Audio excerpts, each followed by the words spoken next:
చంద్రబాబు నాయుడు గారు ఈరోజు ఎమ్మిగనూరులో మీటింగ్లో తిరుపతి లడ్డు విషయమే కాకుండా శ్రీశైలంలో కూడా లడ్డు కల్తీ జరిగిందని మాట్లాడుతున్నాడు.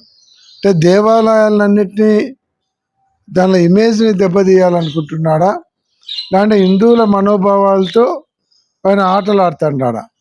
కేవలం రాజకీయాల కోసము అన్ని దేవాలయాలను ఆయన అపవిత్రం చేస్తూ ఉన్నాడు. ఈరోజు శ్రీశైలంలో ఉన్నటువంటి ప్రసాదం కల్తీ జరుగుతుంది అన్నారు. ఏం ఆధారాలు ఉన్నాయి మీ దగ్గర? మీరేమన్నా ఒక రిపోర్ట్ వచ్చిందా, అంటే ఒక కమిటీ వేసి తెలిసినారా? మీకు ఏమైనా శాంపిల్ రిపోర్ట్స్ వచ్చినాయా?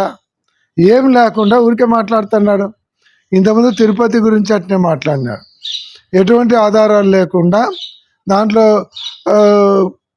గుడ్డు కొవ్వు కలిసింది, పంది కొవ్వు కలిసింది, ఫిష్ ఆయిల్ కలిసిందని ఒక ముఖ్యమంత్రి స్థాయిలో ఉన్నటువంటి వ్యక్తి ప్రతిష్టాత్మకమైనటువంటి ప్రపంచవ్యాప్తంగా పూజించేటువంటి వెంకటేశ్వర స్వామి ప్రసాదం గురించి, లడ్డు ప్రసాదం గురించి తప్పుడు వార్తలు ఇచ్చి ఆ రోజు తిరుపతి ప్రతిష్టను దెబ్బతీసినాడు, తిరుమల తిరుపతి ప్రసాదాన్ని దెబ్బతీసినాడు.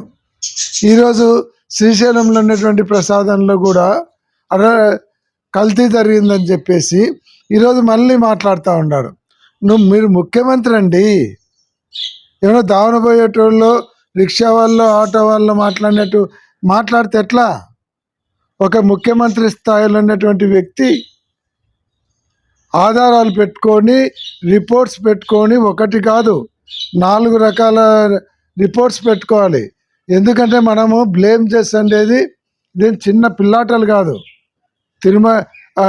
దేవాలయాలకు సంబంధించినది కోటాను కోట్ల మంది భక్తుల మనోభావాలకు సంబంధించినటువంటి విషయం ఇది. ఇదేదో మీరు రాజకీయం కోసమని మీ ఇష్టం వచ్చినట్టు మాట్లాడడం, రాజకీయం కోసమని అవతల ప్రత్యర్థిని దెబ్బతీయడానికి, అవతల వాళ్ళ నాయకుడు, ప్రతిపక్ష నాయకుడు హిందూ వ్యతిరేకి, హిందూయిజాన్ని దెబ్బతీస్తున్నాడని చెప్పడానికి మీరు దేవాలయాల ప్రతిష్టను దెబ్బతీస్తే ఎట్లా? ఇలా శ్రీశైలం గురించి మాట్లాడినారు. ఎన్ని ల్యాబ్ రిపోర్ట్స్ ఉన్నాయి మీ దగ్గర? ఏమన్నా నేషనల్ ల్యాబ్ రిపోర్ట్ ఉందా? లేకుంటే ఏ ల్యాబ్ రిపోర్ట్స్ ఉన్నాయని మాట్లాడుతున్నారు? మైక్ దొరికితే అడ్డంగా మాట్లాడేదేనా? అంటే ప్రెస్టేషన్లో ఉన్నారా మీరు? ప్రెస్టేషన్ తట్టుకోలేక మాట్లాడుతున్నారా? ఇది మంచి పద్ధతి కాదు. జగన్మోహన్ రెడ్డిని అప్రతిష్ట పాలు చేయాలనేటువంటి ఒక దురుద్దేశంతో, కానీ మీరు ఒక పక్క ఈశ్వరుణ్ణి, ఓ పక్క వెంకటేశ్వర స్వామిని, ఆ దేవాలయాల ప్రతిష్టను అప్రతిష్ట పాలు చేస్తున్నారు. ఇది మంచి పద్ధతి కాదు. ఇట్లాంటి చెత్త రాజకీయాలు మానుకోవాలని మేము సలహా ఇస్తూ ఉన్నాం. లేదంటే దీనికి తీవ్రమైనటువంటి పరిణామాలు ఎదుర్కోవాల్సి వస్తుందని కూడా తెలియజేస్తా ఉన్నాం.